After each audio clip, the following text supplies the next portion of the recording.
been writing my first poem was when I was 9, but I've been writing since I was about in high school. And I really don't share it with people very much because a lot of it's very personal.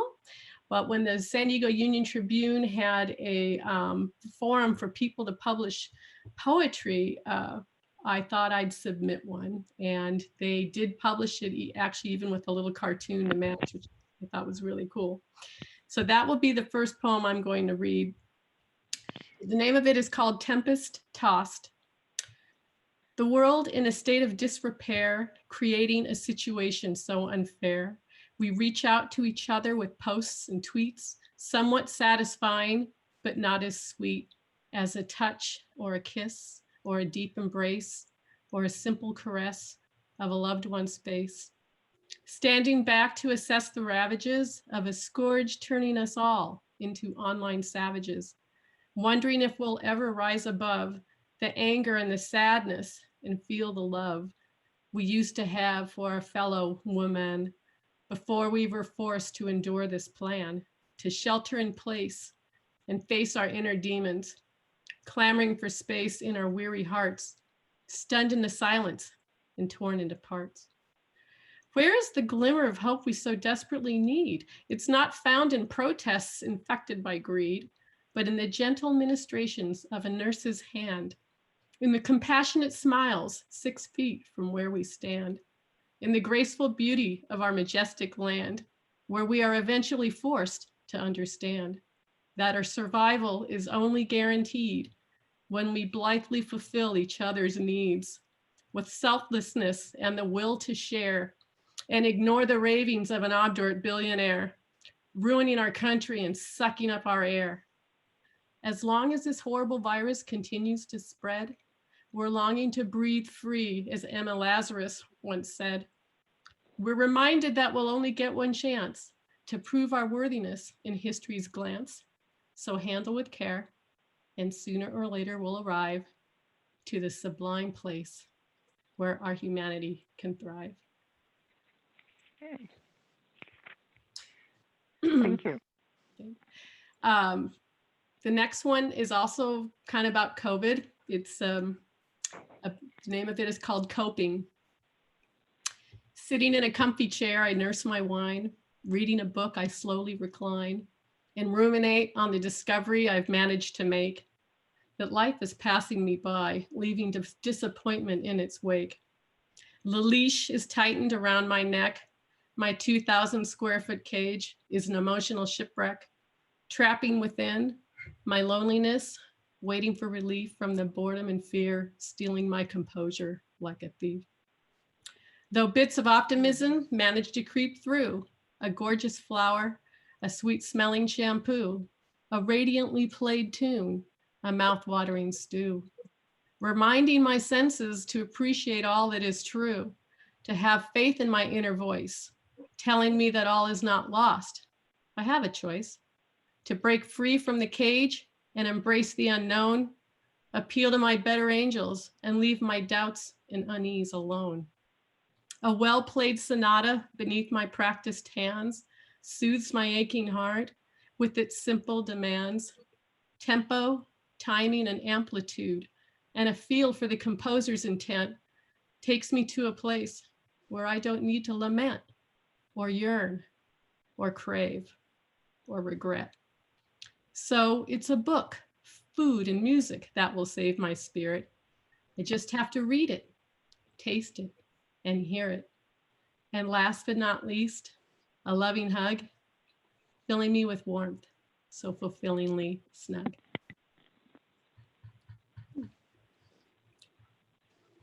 Okay. The next one is came out when I think there were a lot of demonstrations towards the beginning of the COVID outbreak and people demanding not to wear a mask, and it was just awful. And I noticed there's a lot of division in the country, and I think that we all have so much in common, but it's just, we can't hear each other anymore. So the name of this poem is called Why Hate? The world keeps spinning toward its inexorable end. As ship carrying passengers who'd rather spend their time on this planet trapped in a fog of diseased emotion, our extinction's prologue. I'm confounded and hurt by this pervasive contempt for all that is diversely beautiful, but the ignorance is entrenched. I wish that our better angels could embrace these misanthropes, succor their souls, and bring them hope. Because all that drives this is the agonizing fear that the other could end their survival, taking away all that is dear. But we all share the same DNA, ancestors and homelands, and life's incredible array of remarkable experiences, awful or great. There's just no need for this vicious hate. So the next poem I wrote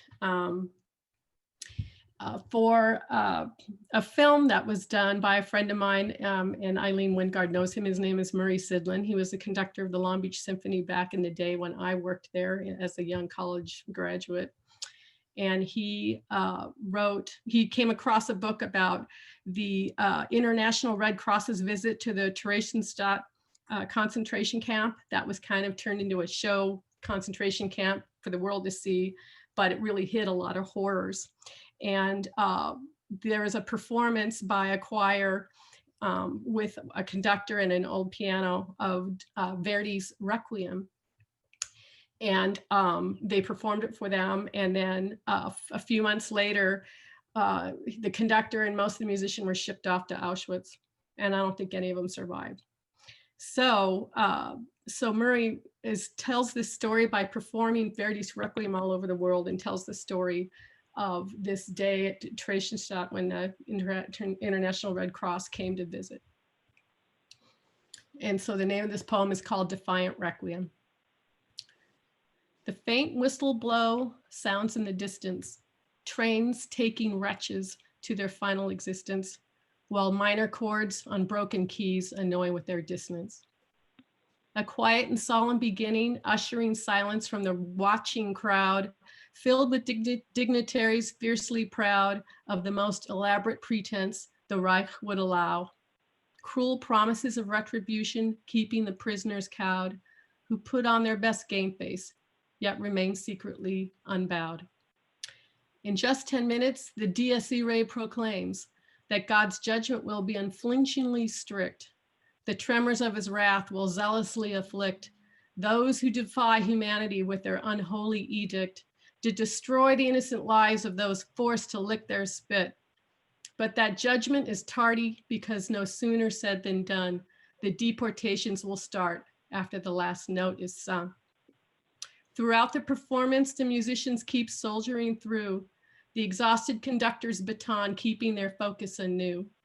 One movement after another, they follow the euphonious path of temporary salvation from the inevitable aftermath, a return to the relentless barbarity and ruthless decrees of commanders bringing the reluctantly cooperative to their knees. The Requiem's final prayer, Libera me, is the desperate cry of deliver me. It's the hope of the Jewish people, eternal and unrelenting, despite all the evil so disorienting. Redemption, always out of reach, being painfully sought through these musical fits and starts. Oops, sorry. Seekers know they might survive by being obsequious and ever compliant, but in their heart of hearts, they are forever defiant. So, I'll save that one, kind of dark.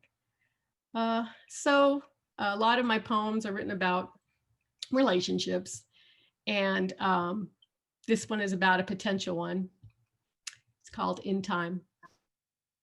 In silence we speak, no words needed to convey what sensations have succeeded in telling us so well of the sweet and murky places in which we dwell. Under cover of night, our fancies take flight and soar together like strings of a kite, filled with passionate memory of loving so strong, etched in history, engraved in song. A future unforeseen, invented in dreams, we tiptoe around possibilities, yet dance in love's themes. Share moments so rare, yet are painfully aware of circumstances so merciless and untimely and unfair. Drawn to the light with the dark in our midst, searching for the truths in between the trysts. Answers elude us, yet one thing seems clear. You can't really love without escaping the fears that plague our deeper thoughts. Gordian knots waiting to be untied by the hands of fate that won't be denied. I'm not sure how much time I have left. You have time. Oh, okay. So this one's kind of dark, but most people that know me pretty well are aware that I lost a younger sister who was a victim of a cold case homicide. And I've been on TV a lot to talk about it. They're still trying to investigate it. So I wrote a poem about her final moments. It's called Barbara's Voyage. Right. Paused at the door to eternity, feeling the storm at my back, the tornado of evil churning, and then the threshold turns black. Falling into the abyss, not knowing where it ends, colliding with the unknown, grasping for the life as I descend. The unceasing terror that has me in its grip melds into resignation. It's my ultimate trip. No time for goodbyes or reaffirmation of life's tender promise, lost in negation. The destruction of my soul is now complete, looking for a home to rest my weary feet. Heaven hides its address and hell beckons below. I look for the alternative, the one we can never know. Searching for the light as silent cries fill my voice, begging for release from this dreaded choice. In the final stages, praying for the divine, I dismiss my own survival and submit to the tyranny of my decline. This is death's encumbrance, and caught within its crypt, I dream the fatal lines of my destiny's final script. So let me find a little more positive one. Here's kind of a little love ditty. Hold on a sec. It's called After Dark. I'm envisioning our dance, sultry and slow, in a cunning little club where we can let go. Gently you turn me, and then we sway to a sexy tune, jazzily played. Head on your shoulder, I close my eyes, savoring the moment, breathing in your sighs, anticipating the moments when we're alone, free from life's angst and free and on our own, to experience intimacy without regret or shame, to light a fire that will morph into flame. My fingers trace your cheek and chin, frisons of excitement graze our skin. It's a pleasure so subtle and so sublime, but just a preamble to a more intense time where we explore our physicality, where vulnerability will be exposed, where passion will prevail, where our music can be composed, the melody of desire heard throughout the night, ending with a gentle coda at dawn's first light. So I guess I can finish up. It's another little love poem. It's called Your Music. Your tender music soothes my savage breast and lightens my burdened soul with its heartfelt caress. I'm all aflame by the thought of your touch and will be the willing prey in your gently savage clutch. Caught up in the blaze of unfulfilled desire, dreaming of the secret moments when we can quench that fire. So until then, serenade me again with songs of rapture so sweet, and I'll accompany you with every beat of my heart. Thank you. Thank you. Thank you, Lorraine. They were beautiful, and I'm really sorry for your loss. Thank you very much. Thank you for sharing that with us. That was my pleasure, and thank you for listening. Thank you for allowing me to be part of this. I'm so flattered and so honored, and I can't wait to hear everybody else's words. So, and maybe you'll come back to some of our later evenings to do some open Sure, mics. absolutely. I'd be thrilled. Thank you. Okay. Thanks, Lorraine. Okay. Okay. Our next poet is June Gottlieb. June, are you there? I'm here. Can you see me? I'm here. So, Okay. Okay, I'm on. Well, I too feel very honored and delighted to have been invited to share my poetry with everybody this evening on this new medium, Zoom. It's a little different, but I'm going to see if I can speak into this camera now. I've been writing for a long time, and I've written plays and stories, and I've really enjoyed late in life becoming an actor and a performer. I was a former psychotherapist in Ann Arbor, Michigan, and changed careers when I moved here and got in creative. So since it's a Jewish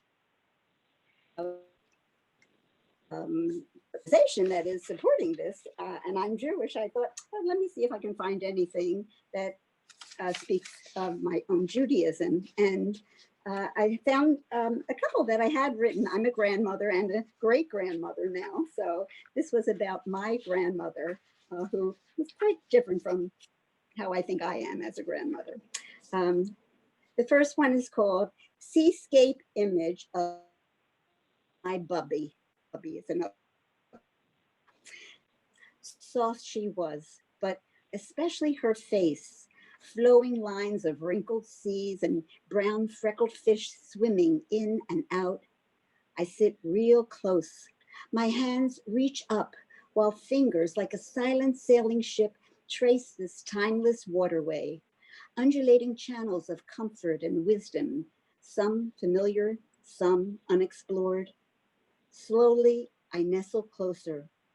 This harbor is safe, and I know I'm heading home. The other one is a familiar Friday night ritual as I grew up. I call it watch and wait. I might be sitting near her or just passing through the room, but always I would stop while she stood there, small body swaying, bobbing up and down, head covered by a scarf, a shawl, a kitchen towel. No face visible, only her body up and down, while her hands clasped together in prayer over the flaming Shabbat candles. And as I watched, my beloved Bubby, like a bride, made her Friday night connection with God. And I knew something very mysterious was occurring, yet I knew not what. And as I watched, I would hear the murmurings from under that covered head, not from everyday speech, but sounds deep in Bubby's soul that spoke from a place in her heart. A whisper, sometimes a wail, sometimes sounds she knew by ears not visible were heard and understood. And still, I waited. I saw the candles flicker, casting shadows round the room, round her figure, Friday night shadows of a presence we both knew was there. And when it was all over, I watched her lift her veil, waited while she wiped her tear-stained face until she opened her eyes and I saw the soft glow in her wrinkled skin that let me know she was at peace with her world once more. Nice memories for me. This other poem is something I wrote after I read a story about an order of monks where each monk would go out once a week and go begging with an empty bowl on the streets, but they didn't ask for any food or whatever. They just allowed whatever was put into the bowl, that would be their nourishment for the day. And I thought, could I do that? So this is from that memory. Today will be a day of no intention. I face the world like an empty bowl, allowing whatever comes my way this day to be my nourishment. A smile, a frail falling leaf, a hummingbird lingering on the feeder, satiated, a moment of leftover sorrow, a bowl of collected works brimming with ordinary sacred gifts, accepted, and received with grace. This one is sort of, some of you have been to Yellowstone National Park, and I remember my first trip there, which was last year, the first time. I was just awed by it, but in particularly the Yellowstone Canyon, which seemed to be beckoning to me. So I gave words to the canyon. I am a canyon waiting for you. My carved out palms will soften your fall. Have no fear. The rolling nearby waters for eons have shaped my female curves, stretched out my arms to reach, to caress, do tumble down. I began above where you now stand. My change is then unknown, and I have stories and memories to share with you. Take the plunge. We are one. I didn't take the plunge, but it did beckon to me. The others, I thought I'd have a little fun with you and share some of my slam poetry, which if some of you are familiar with it, it's a little bit like they call it rap, but it's performance poetry. And it does, for me, different as an older adult. Usually it's done by young people, but I usually will find things that are either in my life or that I notice, and I'll speak to that. So this one is called, if you're from the East Coast, it might be familiar because I found it. It's called Pinky. It's a ball. And my game as a kid, what I did well, really played swell, was stoop ball on the steps by my house with my ball, light pink rubber, hollow inside, my name inscribed on the outside for identity, officially called a Penzi Pinky ball. Fit right in my palm, felt calm as I rubbed it on my cheek, nice and soft, I thought, like a baby skin, like little cousin Paul or my Betsy Wetsy doll. Smelled good too, not like rubber tire, blubber perfume. My pinky wasn't stinky. Playing stoop ball in Philadelphia, filthy Philly, city of brotherly love, no glove, just my hand threw the ball against the edges of the steps. Lots of points to get if I caught it. Bing, a ping, a ping, ping, get 5, got 10, gonna win unless, oh, what's this? I missed. It's rolling in the street, the wide street, lots of traffic can't cross. My pinky could get lost. Hey, Lenny, Benny, Rover, would you toss my ball over? Oh no. It's on the roll. It's rolling by the gutter and I'm dreading where it's heading. Please, not there, not down, not the underground, not the cesspool. The Brook Street septic tank, holy moly, is moving toward the gully. It's going down, going to drown in my town. It's going into the sewer. I cried, stomped my feet, cursed at anyone I'd meet. Wish my mother'd buy me another for a quarter. Like walking on water. No, so no more stoop ball for a while. Lost my smile, forced to wait, meet my fate. Got a date with a big event. I'm talking about sewer cleaning day. Oh, come on, week, pass faster. Feels like a disaster without my pinky. I need some luck. Hey, here comes the truck moving slowly down the street. Sewer stop. 2 men hop out dressed in soiled work suits, black rubber boots, big gloves, gray. Now they get the rakes, do what it takes to do their task. Don't ask. This job is messy. Rake, pull, rake, pull. Up comes the sludge like a big smelly mud pie. Bathroom odors, dirty dog fur, mice and rats got plugged up sinks. This stuff really stinks. I stay there waiting, no hesitating. I don't care. I know why I'm there. Just breathe into the hollow of my palm. Try to stay calm, serene, forget keeping clean. Hey, there's an old shoe. Men's boxer shorts too. Socks that don't match. A broken door latch. Some balloons like I saw in Daddy's dresser drawer. A watch scooped into the sewer man's pocket along with a locket. I saw that, but I won't tell what's pulled up from that demon hole. That's dull. All I want is my ball from that hall. Oh my, what's that? A pink ray of hope peeking out from the slime. It's got to be mine. please, mister, that's my ball. Can you give it to me? Because you see, it's mine. I know it's mine.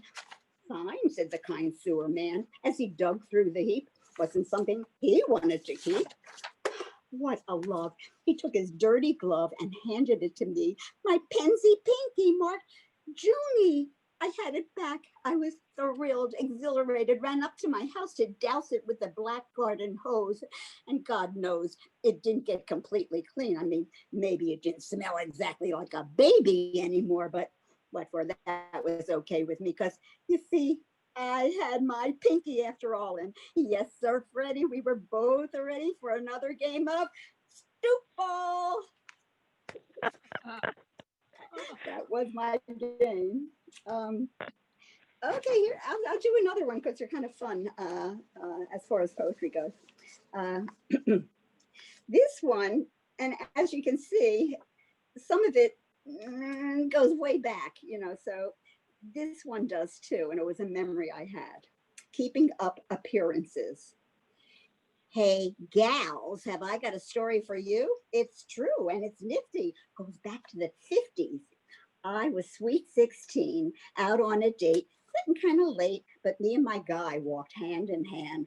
I was feeling grand because he was a little older, made me a little bolder. He wore a jacket, narrow tie, crew cut hair, had an I'm in charge air. He was lean, serene, and very keen on me. Even had a car, red convertible, Corvette no less. So I did my best to impress with my dress of white piqué, stiff crinoline petticoat, stiletto heels, and note loves. Even wore white gloves. A charming smile, but meanwhile, I felt my girdle creeping up. Oh, that repressive mess of elastic given me that day by my worldly friend Ellen Kay. Wear it, she said, or hold up your nylons. No pantyhose back then, when without warning heard a garter pop, then another and another. Oh, brother, I'd have bargained for this. Kiss my image goodbye. Felt my stockings falling down. Distraught, I thought, I ought to distract my date fast. So going past a window in the store, saw a lime green hat on a rack, winking and blinking at me, beckoning me with a festive try me on glance. And just by chance, my date saw it too. Said he knew that hat was meant for me. Went with my 50s pixies, those days brunette. So I let him lead me in the store. Try it on, he insisted. I resisted, but with no hesitation, put it on. I did, like a kid, put it on. Oh la la, sublime, lime, creme de la creme, woo-woo, fancy meeting you, razzmatazz, all that jazz, lots of pizzazz. Then I saw the price, scream, yikes. All buy it, said the date. I was excited, ignited a Cheshire smile on my face, paced around like a cat, fat cat, teen cat in a hat, who never would have bought it for myself, would have left it on the shelf. 1950s, I was too thrifty, but my date didn't care. Wear it, he persisted. I desisted from resisting, kept it on, felt pure joy with this boy who liked the new me. He didn't see my girdle scrunch or my stockings getting bunched by my feet, just saw the lime green hat and the fact that he could furl his cash for some girl, stroke his ego, his prerogative as a 50s guy who could buy something nifty, brag, boast, then think he's entitled to make the most of the night with no fight, right? Some kisses, heavy petting. I just knew he was betting it would work. The jerk, I wanted to shout, hey, I don't put out. Just forget it, you won't score. You can scrap any crap you're thinking, your playboy thoughts, just because you bought me something. Misters, this sister's talking about the 50s. I learned how to keep boys at bay. Let them pay. Learned just what they wanted to hear. Always kept them wanting. Furthermore, we come with it. Tell me, sisters, has anything really changed? Okay, so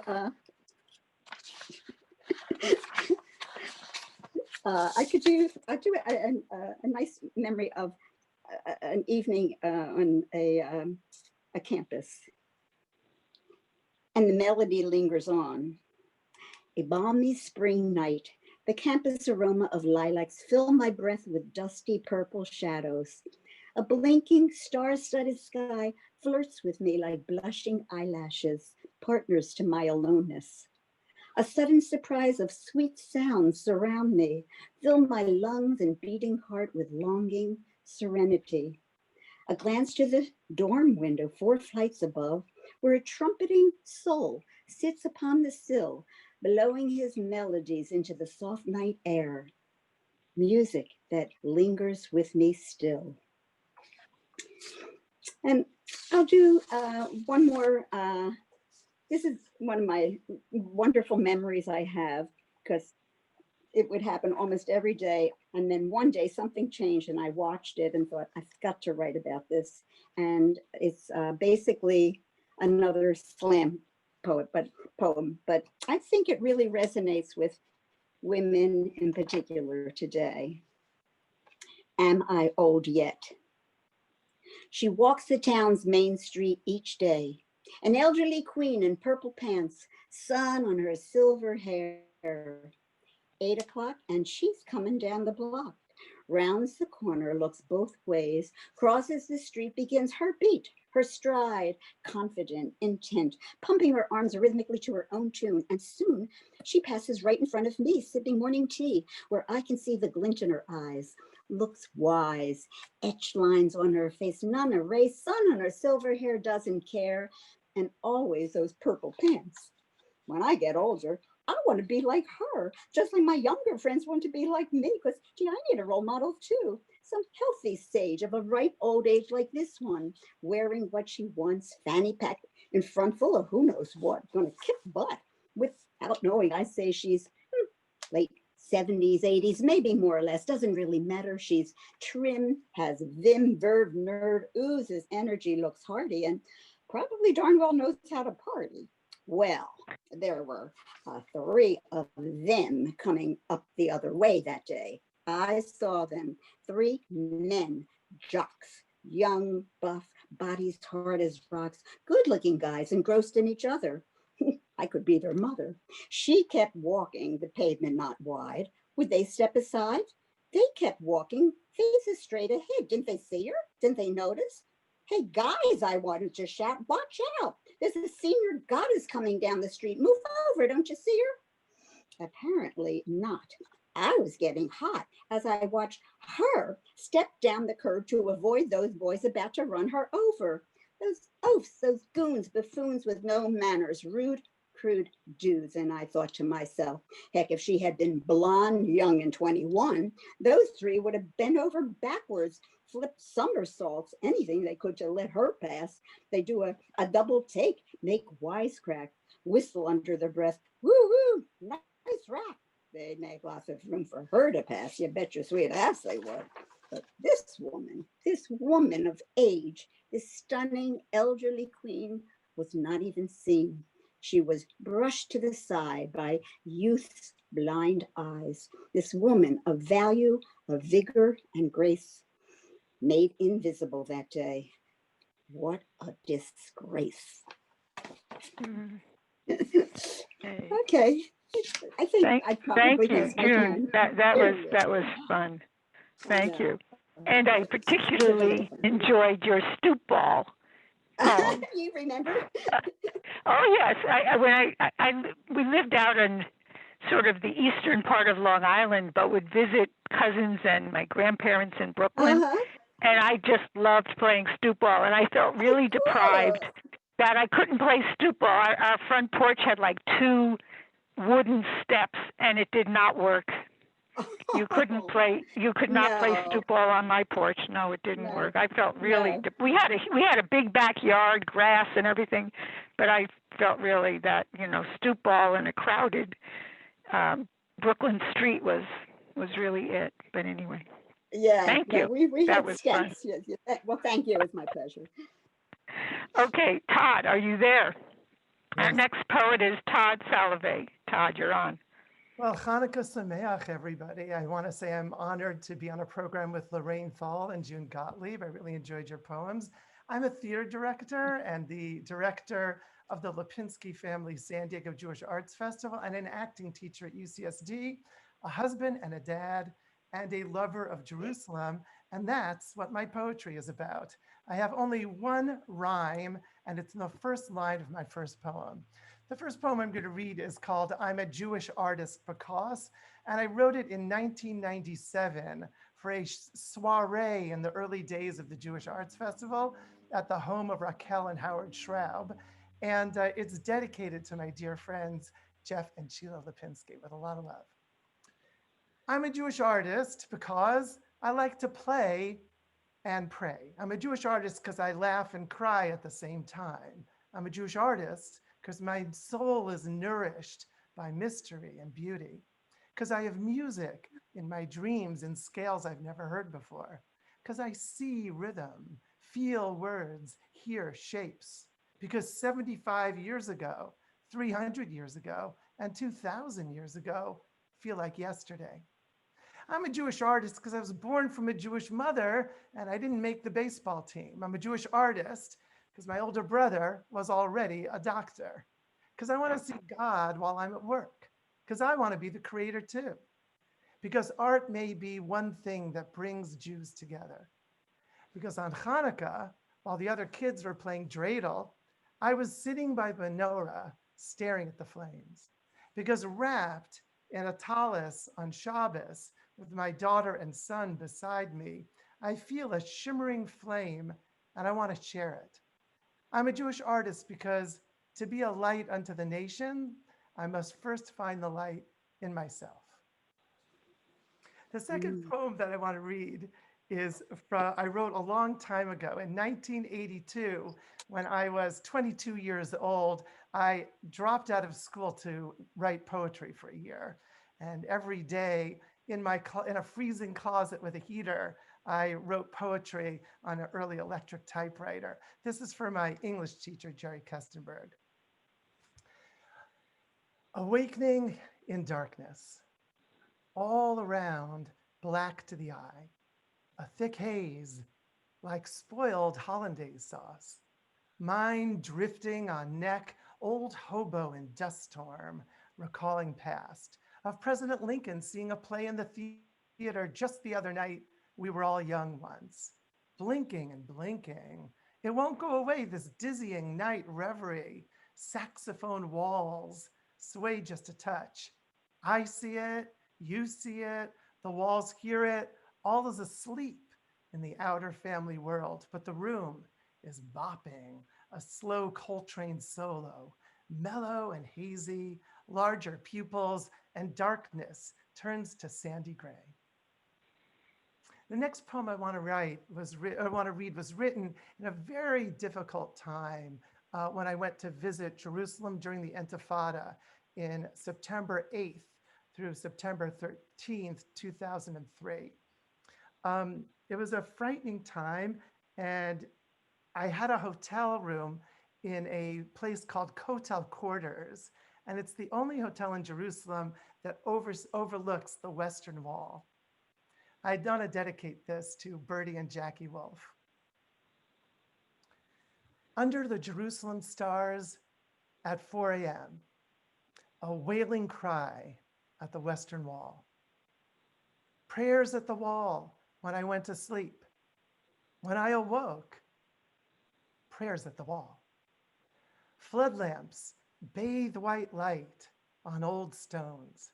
Zealots from hat to shoe in black sway like shadowed angels. In La Jolla, we sleep late. Do we know about these passionate angels who plead before God on our behalf? A solitary soul in black garb, bent with age, walking towards the wall, 4:30 a.m.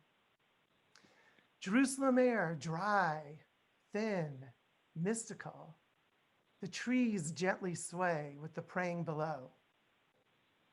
Under my window, the wild spraying payas of the striding chesed.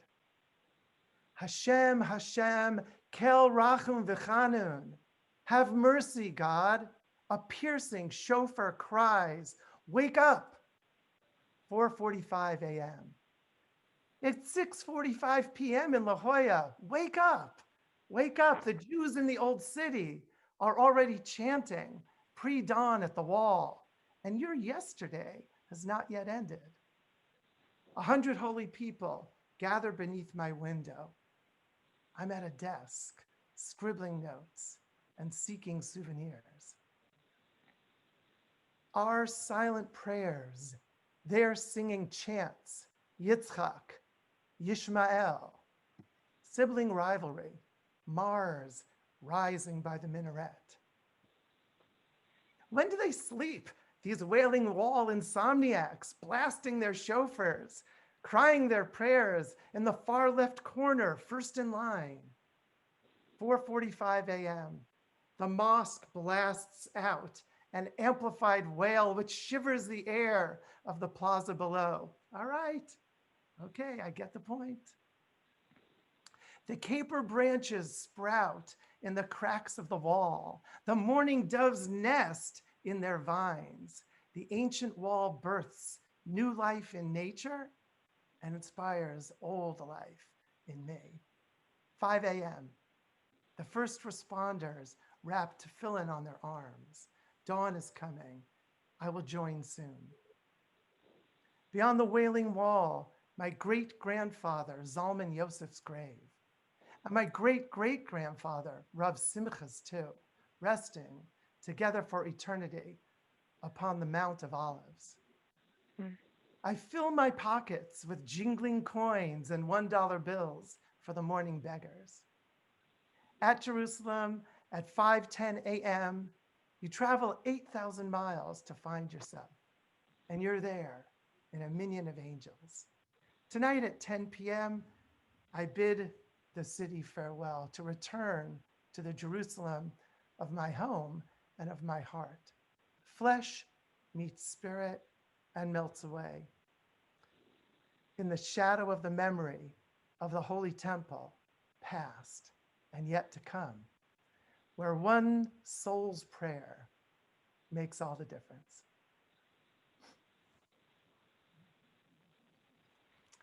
I'm asked every year to do an orientation for new teachers of acting at UCSD, and they're grad students who are teaching for the first time. And I don't know why, but I wrote them a long poem about what I love about teaching. And this is, I'll read just a part of it. And this is called 10 Loving Suggestions from a 30-year acting teacher who still gets nervous. My mentor, Ann Bogart, told me, you're only getting so much from your actors because they think you don't love them. If you love them, they'll give you so much more. Show your love by knowing their names, noticing their discoveries, praising their work, offering time outside of class, inviting them to your performances and bringing donuts. Love the fact that they're hungry to learn. Love that this is risky for them. Love that they want to take leaps for you. Love that this may be the most fun class they've ever taken. Love that you may be their most favorite teacher ever. 2, take your worst student and make them your best one. Worst students are disagreeable, withdrawn, shticky, too advanced for this class, skeptical, on the baseball team, chronically late. Believe in them even if they don't believe in themselves. Embrace them, especially the ones that challenge you. Trust them. Tell them honestly how to do better. Quietly able. Be the mentor who shows them the switch to flick. Who they are in week 3 may be different than who they are in week 9. Raise the bar. They'll make leaps for you.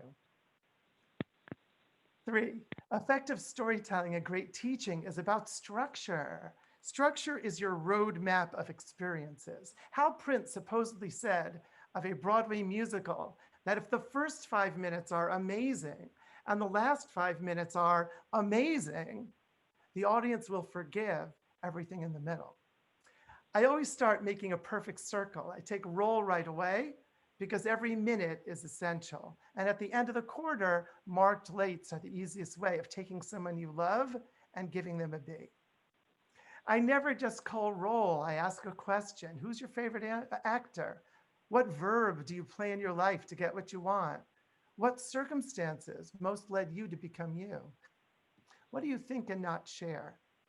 I always end in a circle. It's easy to run out of time. Okay, I guess that's it. See you next time. Don't forget the homework. My movement teacher, Juan Valenzuela, gathered us in a circle at the end of each sweat-filled session and shared a morsel of Native American wisdom.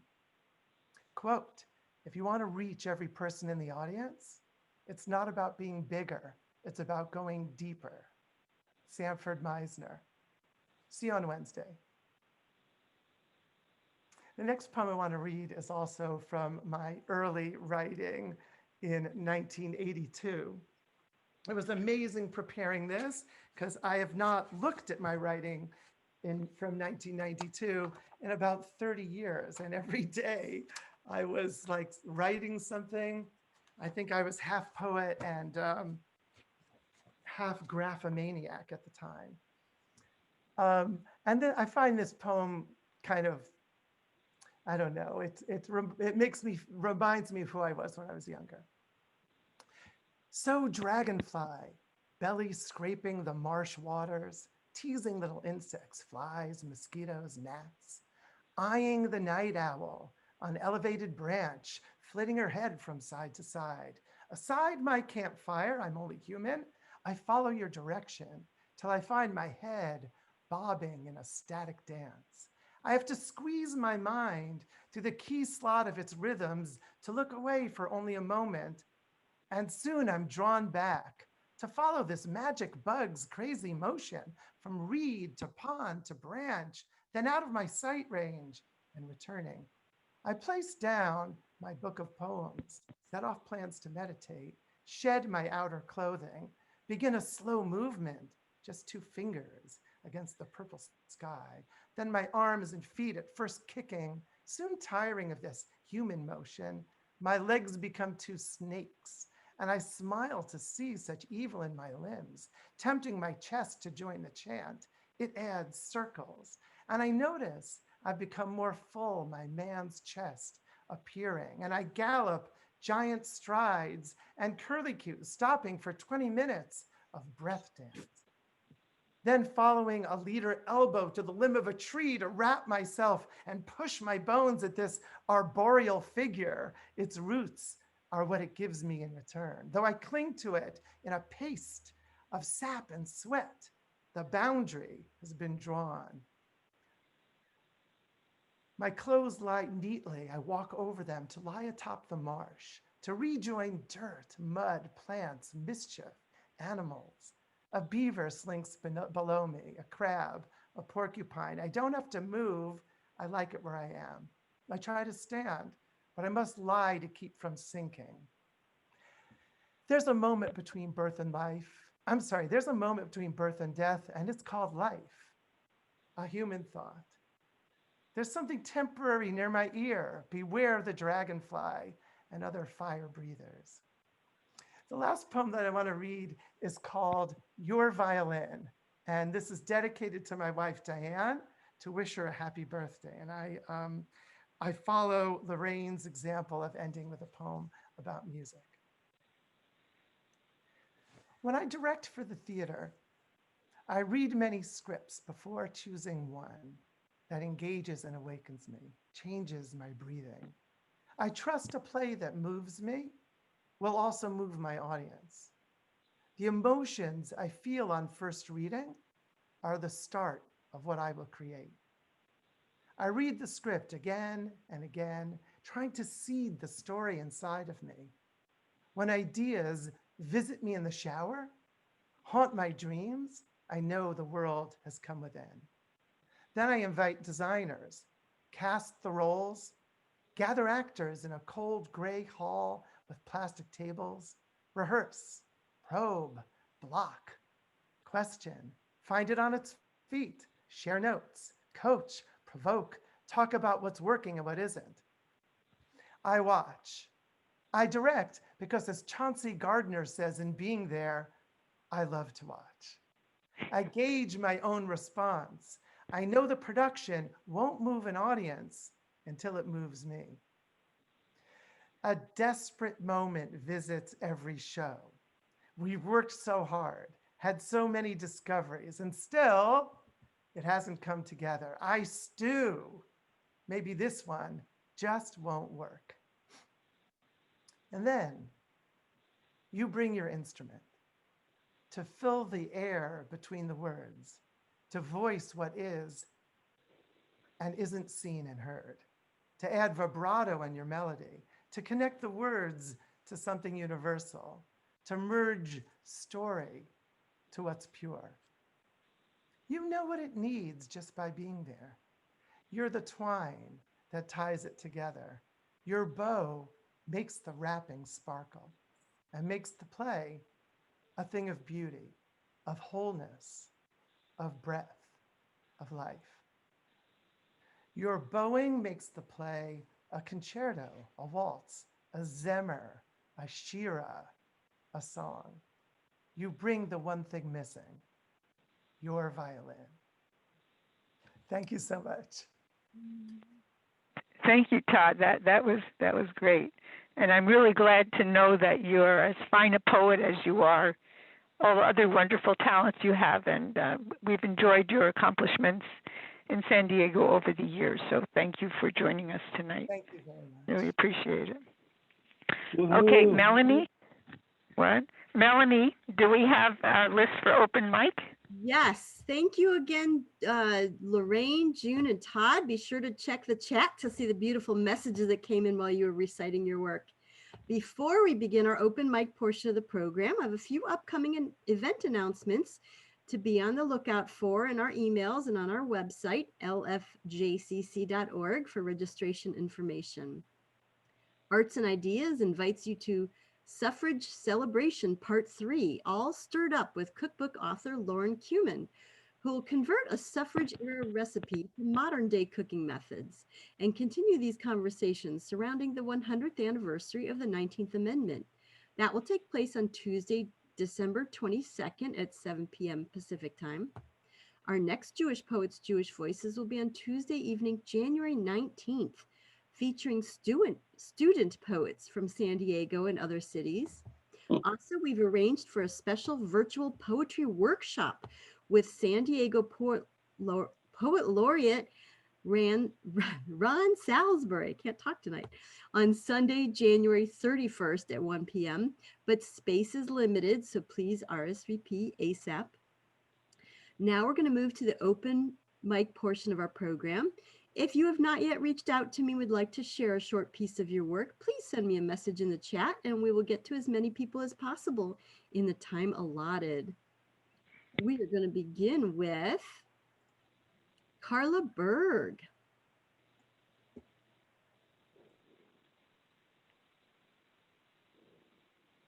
Good evening, everybody. Can you hear me?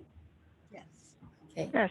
Lovely to be here. Thank you so much for this inspiration night. The speakers are amazing. It's going to be hard to follow. And I am Carla Berg. I am a Mizrahi Jew, Brazilian multicultural singer and songwriter. And I recently composed this song for Hanukkah. So tonight I felt like I'll just recite like this is a poem night. I will be singing a few virtual concerts and I hope to produce this song soon, still navigating along the production. So I would love your feedback in the chat as this is just starting to show this. So we find ourselves in this time of despair. To whom can we turn? With whom can we share? What makes this darkness? Where is the light?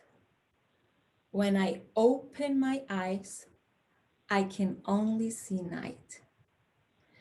So let's light a candle and watch the light grow. Let's keep on singing deep in our souls. Miracles happen. Lead us to peace. Just take my hand and together we'll heal. El misterio se reveló con la dulzor del Dios Santo, que podamos ver la valor después de todo el dolor. consider the miracle that happened there. The earth, the fire, the water and air. So let's keep on singing deep in our souls.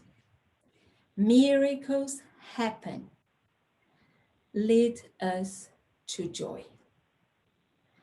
O mistério se revelou com a doçura do Salvador, para podermos ver o valor depois de toda aquela dor. Nes gadol hayasham, nes gadol hayasham.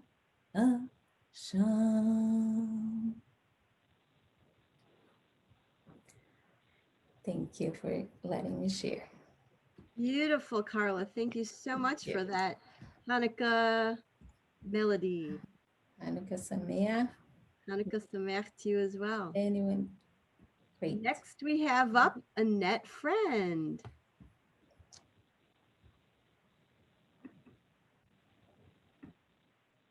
Hi there, everyone. I wanted to read a poem called The Redemption of the Kitchenware. My parents were from Europe, and this might be familiar to anyone who's from that time and that era. My mother had a strict kosher kitchen when I grew up. No milk or meat could share the same plate. Separate dishes to separate the two. Blue china for meat, red for dairy. Then there were the trans foods in today's lingo that could go either way, like bread or fish. Of course, pork or bacon never stepped an uncloven hoof in our house, along with their unclean brethren, shrimp, scallops, and lobsters, all shameful bottom feeders. Pop and I always managed to break the rules, sometimes inadvertently, sometimes with a gleam in our eye.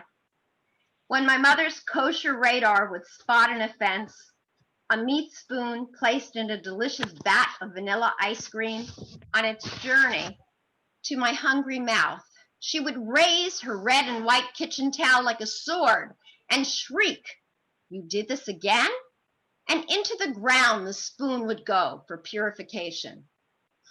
Pop would cradle that defenseless spoon I had desecrated, bury it in the ground of our rose garden, along with dishes, silverware, and occasional pots and pans that had found their way with our assist into kitchen purgatory. Nowhere could we find this rule written, but Mom had decreed that a month in the ground would alleviate the sins of the kitchenware. Often we'd forget those poor things, and they would lie abandoned, covered with dirt, under the yellow leaves of autumn, the cold frosts of winter, and only when Pop went to fertilize the roses or plant some new ones in spring would they make a reappearance as he plowed into the warming earth. Then reborn again, we'd lead them, chastened and cleansed, back to our immaculate kitchen, redeemed at last.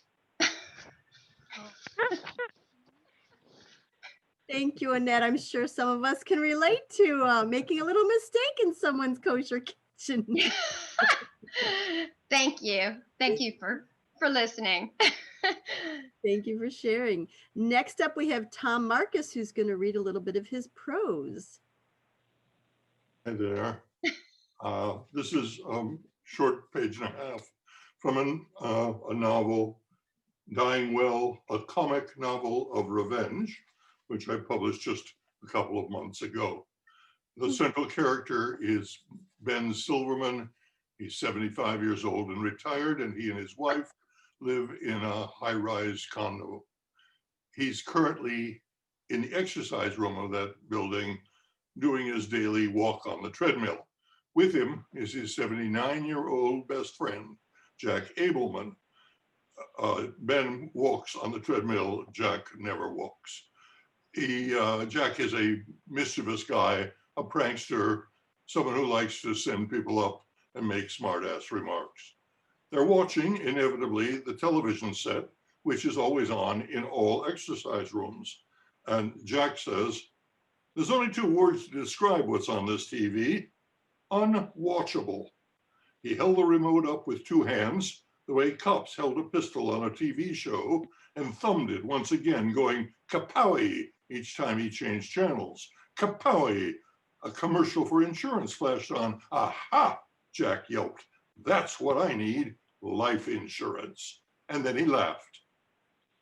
Ben couldn't remember how long ago he'd first heard it, but he always enjoyed Jack's mocking the folly of what he described as life insurance for immortals. Jack punched the remote button, the mute button. I forgot to tell you, he said.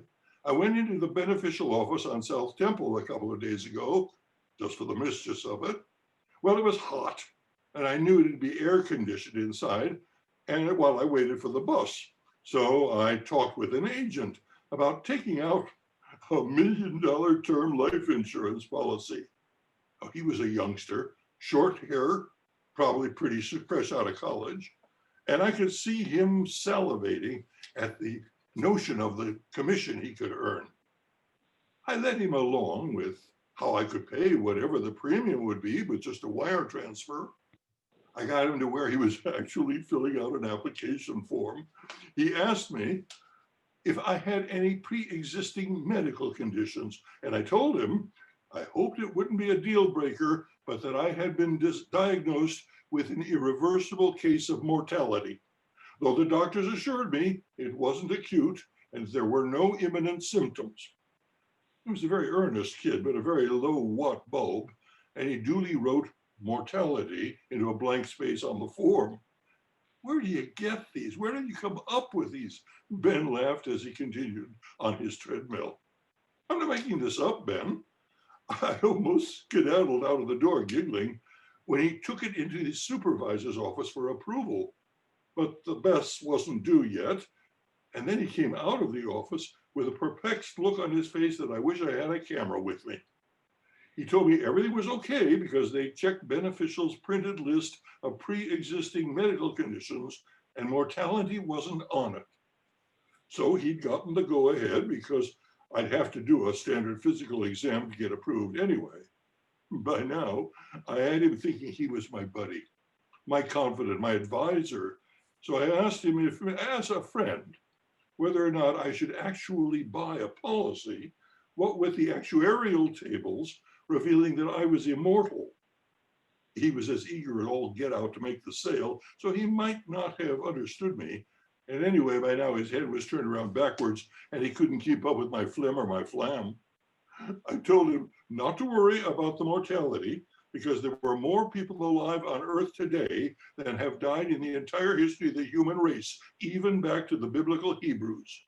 So that actuarially, the table showed that I wouldn't die, and statistics don't lie, as I was sure he knew from his training program with Beneficial. And what did he think I should do? A little laugh burrowed out of Jack at the recollection, and Ben kept on stepping out on his treadmill.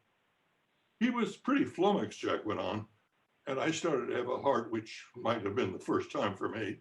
So I gave him one of my phony business cards, the ones I had printed up when you were with me at Kinko's, the classy ones, printed in blue ink that say, Falwell Foundation, Philanthropy for the Unborn. Then I told him to talk it over with his supervisors and to give me a call when he wanted me to come back to the office to sign up. By now I was cooled off from the air conditioning, so I went out to catch the bus. I hope he called later because the number printed on that card is for phone sex. Thank you. Thank you, Tom. We thought we'd mash it up a little bit tonight. We had a little bit of poetry, a little singing, a little prose. So next we have Elaine Moore. Can you hear me now? First, I really enjoyed this tonight. And I want to thank Lorraine, June, Todd, all the others. Todd, I wish I had you as a teacher. Carla, I wish I had your singing voice. I mean, there's so much talent, and thank you all very, very much. I've always loved figure skating as a child, and I think a lot of young girls look at the skaters, even boys, and they wish they could do all those things flying through the air. And so I've selected tonight my poem called Ice Skating Dreams. Gliding through a galaxy of flickering stars, like a graceful swan skimming a crystal lake, wings spread wide, long neck arched, proud and beautiful in a snow-white sea, dancing to the rhythm of a heart-throbbing song, spinning, stroking, jumping, flying fast and free, strong and boundless spirit in an icy ecstasy. Skater of my dreams, skater in my heart, a child within me yearning, longing to soar like that swan on the lake, like those flickering stars. A skater lies deep in the reaches of my soul. Thank you. Thank you so much, Elaine. Thank you. Next up, we have Susan Lipson. Hello, thank you for having me read, and thank you to all the poets who've read. My poem is a poem that I wrote recently in a poetry workshop that I'm taking. I'm usually teaching them to kids, and this one I'm taking, and it's been a great joy.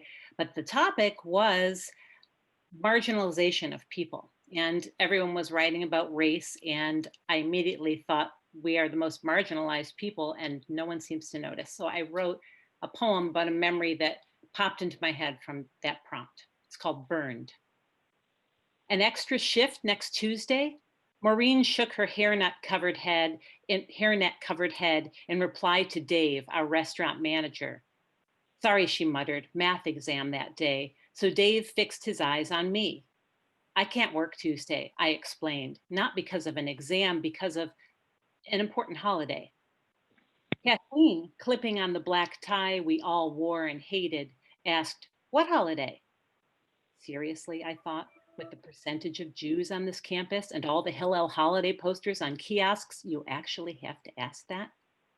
As if reading my thoughts in a cartoon bubble over my head, Dave raised his eyebrows, smiled, slowly nodded, casually clutching the lapels of his jacket, one hand grazing the pin he always wore there, with its CCC logo, the same logo on every invitation for fellowship gatherings with Campus Crusade for Christ, invitations that persistently appeared in my employee mailbox. His thought bubble flashed at me, so that's why she always refuses our invitations. I answered Kathleen, the Jewish New Year. Kathleen's green eyes widened in the sudden light of my match strike reply, which illuminated the cross around her neck and inflamed my cheeks. Her sister Maureen's sniff made the flame flicker. She barely concealed how she stoked the fire with her elbow tap to Kathleen's arm. Dave smiled, patted my shoulder. Susan, will a blessed Rosh Hashanah to you. Did I say that correctly? No, actually it's Rosh with a long O sound, and Hashanah, Rosh means head, Ha means the, and Shana means year. A spark leaped from Dave's eyes to his lips to me. So good to see you know about your religion. I meet so many kids of the Jewish persuasion who barely know about their own religion. It's important to know what you worship and why. Even though the cooks hadn't turned on the ovens yet, something had started burning. My nostrils flared in the invisible smoke. Wow, Maureen interjected as her cheery waitress self. I never would have guessed. You don't seem Jewish at all. Oh, well, I am. I forced my mouth to match hers. So why don't I seem Jewish? Her freckles darkened in her pink cheeks. I don't know, you just don't. I mean, you're so nice, isn't she? Maureen looked around for support. Kathleen and Patty nodded vigorously. Hussein, the busboy, glanced at me. then fixed his gaze on his shoes. Clearly, he noticed me smoldering. Dave folded his hands into a tent in front of his chest. Maureen, I'm sure that many other Jews are nice too. I think your intended compliment might have offended Susan. Purposely blowing smoke, he played my understanding ally. I shrugged, avoiding eye contact. Maureen murmured, sorry, I just meant that you're different than some other Jewish people I've met. Her words crackled, singed my cheeks and nose, the same nose that another non-Jewish person once questioned, but you don't look Jewish. Did you have a nose job? I would have asked Maureen to define different, but I was feeling asphyxiated, lacking breath and breadth to reply. And I didn't have to, because Dave tried again to save me. He was bent on saving me. He set his hand upon my shoulder, stared into my eyes, and said, Jesus was Jewish too, until he saw the way, the true way. From the inside of his jacket, he pulled yet another folder flyer.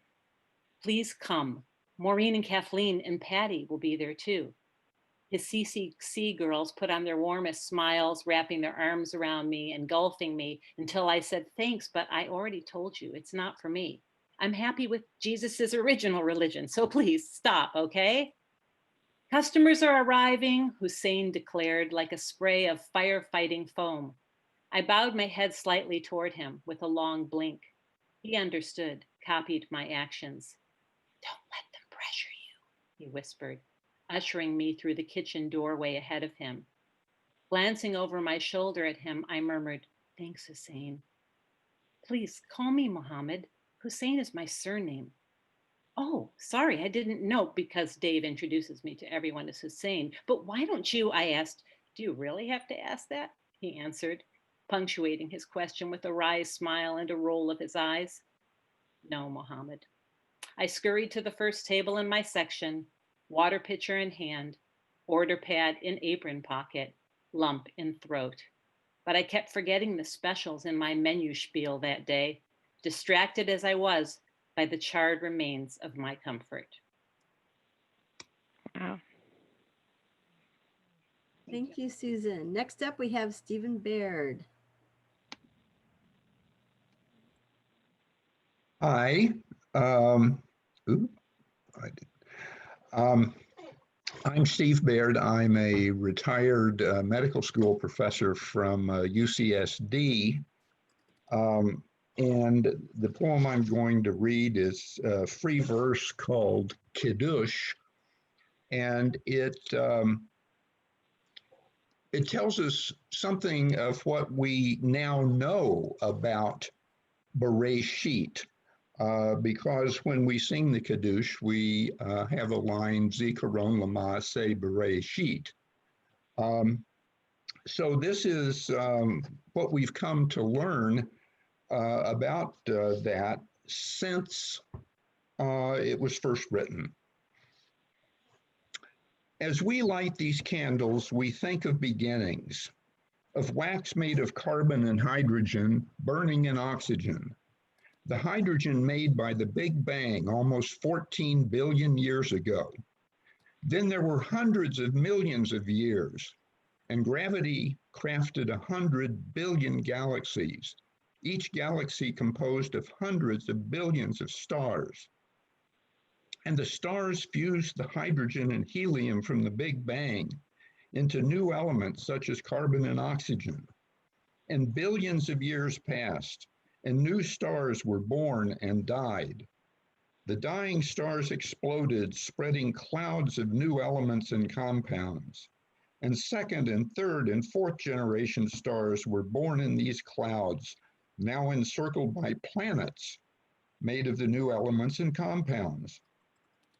And the planets rotated, making evenings and mornings.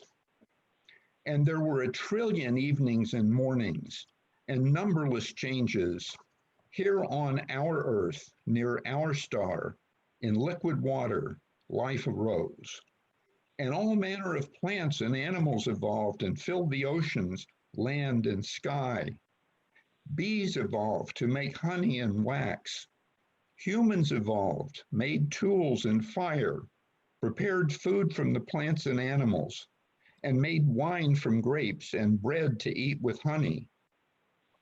And when we lit our first candles and drank wine, ate bread, and gazed in wonder at the stars, the universe became aware of itself.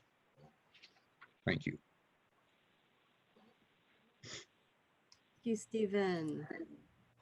Next we have Sylvia Levinson. Hello, good evening. Thank you for including me, and I've loved hearing everyone, and I appreciate this organization. My poem, it's a Hanukkah poem, really, called Shiranu, or Our Songs. On Sunday drives in our Dodge sedan, mother, father, sister, brother, and I, we sang. Dad always started with his favorites, You Are My Sunshine, and Don't Fence Me In. His voice led the way, baritone, resonant, that earned our livelihood when he auctioned cattle and farm machinery. While doing the dishes, my sister and I sang songs from Your Hit Parade.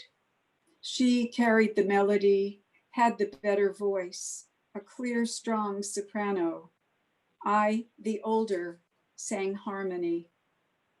We sang the blessing over Sabbath candles, wine and bread, dreidel songs, Dayenu at the Passover Seder, Hatikva, the Jewish national anthem. Now on this first night of Hanukkah, 50 years later, my sister and I, the only two remaining voices, find ourselves together again. She lights the shamus, passes it to me, the honor to kindle the first candle. In the glow of the menorah, as we sing the blessing, the old pattern emerges, my voice dropping half an octave for the final phrase, Lahadlik ner shel Chanukah, as once again we celebrate the ancient miracle, sustained light and hope. Thank you. So much, Sylvia. Janice Alper, you're up next. Thank you. I really want to tell you how much I appreciate hearing everybody this evening. It's just been marvelous. This week I was privileged to have a poem published in the UT Arts section, which, by the way, I don't get, but about 50 of my friends do. I didn't know I had 50 friends. But this is what it is, and I thought I'd share it with you. It's called Mourning in the Time of COVID. My oldest first cousin died this week in her own home, in her own bed, her family nearby. A private funeral, a Zoom memorial service celebrating her life from across the country. And another time I'd have been on a plane to mourn with her family, to hug her sons, to share childhood memories, fun times as young married couples, later our lives as widows. Instead, I sit on the sofa in my living room, stare at the screen through clouded eyes, not sure I mourn the loss of my cousin or a long ago past when life was different. And I have a poem that is sort of a Thanksgiving poem, but I call it The Holiday Table. And it was inspired by the words of Joy Harjo, who wrote something called the Thanksgiving poem, and Dan McLean's Crossroads. So I'll share it with you. And I'm working on it for a Hanukkah poem, or maybe Passover, I don't know. This is the table where Grandpa held court at the head. His grandchildren cut their teeth on crusts of bread, cooed with contentment. This is the table where I hid between mountains of potatoes, roast turkey, overcooked veggies, sticky, sweet desserts. This is the table stretched out to make room for one more who had no other place to go. Excuse me. This is the table where uncles argued, baseball, the stock market, solved all the world's problems. This is the table where mommies argued, disagreed with their men in loud voices, and traded recipes. This is the table where my mother showed me how to stand up for myself, say what's on my mind, not worry about what others might think of me. This is the table today, compact, far away from its original home, and I'm not the person I used to be. This is the table where memories resonate, drip like sweet honey into my heart and mind. I cannot go back to the old table, the beginning. I can only make a new ending here at this table. Thank you very much. Thank you, Janice. Next, we have Sarah Appel-Lennon. Okay. This is called Listen Up. Hello, darkness, my old friend. The sky's not falling. It's not the end. Listen up. So much loss surrounds us. Yet millions wonder, what's us? They won't wear a mask or switch gears. Focus on myself is what I hear. Viktor Frankl said we have choice no matter what. I guidelines versus saying yes, but. Sleep, exercise, nutrition, Zoom for self-care. I practice these to help me fare. Notice dark side, but don't let it move in. During this pandemic, don't let sin win. Those who live by their values live longer. They survive and grow stronger. Easy to complain about what's not right. I choose peace, not freeze, fight, or flight. Look for the helpers, as Mr. Rogers said. Breathe deeply, ask, which feeling is being fed? During this time of strife, breathe deeply and choose life. Thank you. Thank you. Thank you, Sarah. Next, we have Harriet Wingard. Well, one of the many silver linings of this pandemic has been that I live in Portland, Oregon, but I get to attend Jewish Poets, Jewish Voices with my mom, Eileen, and my sister, Mila. And we've had many Zoom calls with our family from all different parts of the country. Last Friday, we got to celebrate my mother's birthday, and everybody shared a story or a song, a Shabbat song. And my husband told a story that I had never heard before. And it was one of those moments where I felt like I fell in love with him all over again. So this is a poem, really a love poem to my husband, and it's called Corners. You have been swept there more than once by me, you who sacrificed progeny for a partner, who turned shards of trust into a canopy fractured with felt flowers, cantilevered, balanced. In padded flannel, you channel my father, casting sawdust through the ages. Your projects refined fences, beds, bird feeders, his a playhouse built of 2x4s.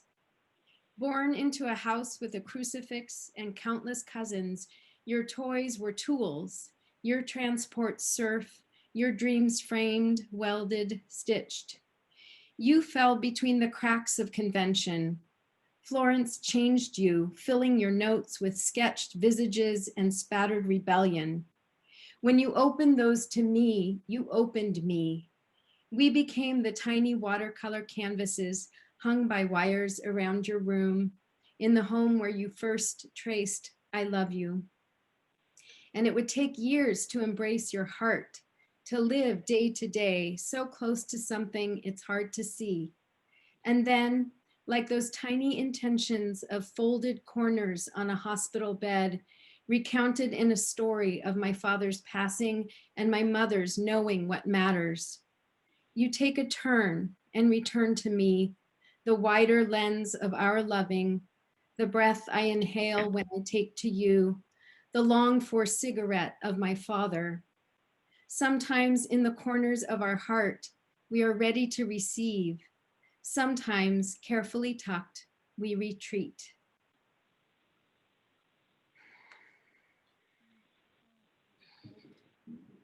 Thank you, Harriet.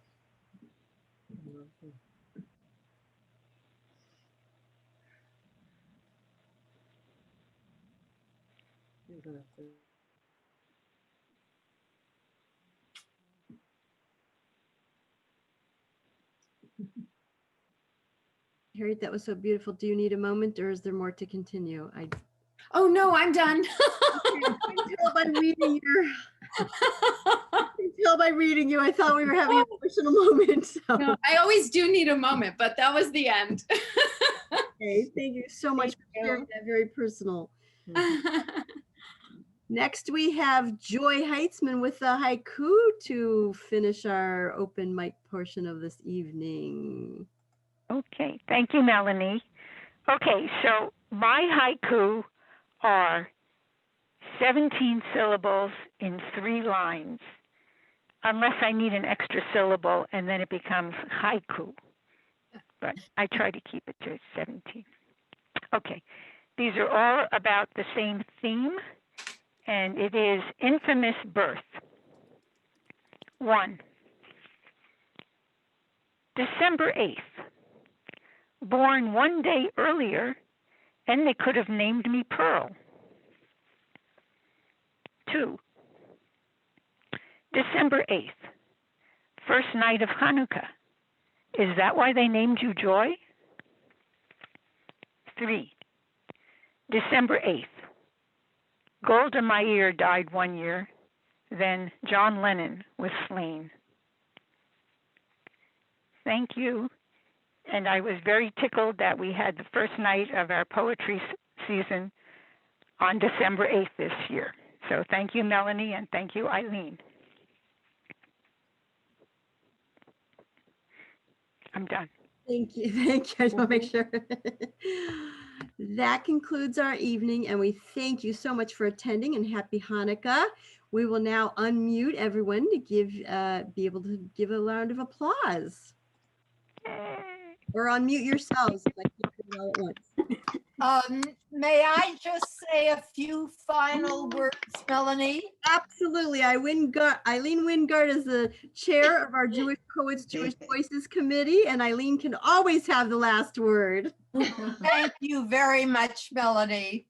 It was just a wonderful evening, and I want to congratulate all of the participants, both the 3 featured poets, whom we thoroughly enjoyed, and all of the people who participated on open mic. I want to mention that January 19th in the student program, we will, because we are able to use Zoom, not only have students from our local day schools, and we are certain to have students from the San Diego Jewish Academy and from Temple Solel, and probably from several of the other religious schools and day schools.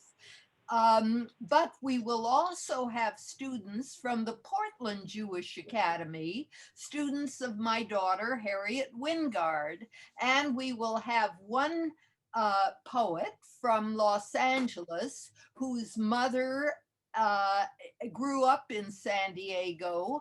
That is Sherry Bernstein, who's the educational director at the Skirball Museum, and her grandfather and grandmother still live in San Diego. Also, I want to congratulate again our Jewish Poets, Jewish Voices member, Janice Alper, for having her poem published in last Sunday's art section of the San Diego Union Tribune. And I want to encourage all of you to hurry up and sign up for this workshop. Ron Salisbury is the very first poet laureate of San Diego, first one ever named. He's an outstanding poet, published, and a fine teacher. And it's only because he's a good friend of one of our committee members, Michael Mark, that we have the privilege of having him lead this workshop. So I hope we will fill that workshop up soon. There is a cost of $15. Our next adult Jewish poets, Jewish voices will be March 16th. And two of the featured poets actually contributed this evening to the open mic, and that is Susan Lipsum and Annette Friend. And the third poet will be Jen Laffler. Also on May 4th will be our last event, and that will be Jewish Poets of the Past, and we will feature Alterman, the famous Hebrew poet, Natan Alterman, and Zelda. She's an Israeli woman poet who went by just her first name, Zelda. So I hope you will all join us for all these future events on our Jewish Poets, Jewish Voices season. Thank you so much. Thank you. Thank you. Thank you.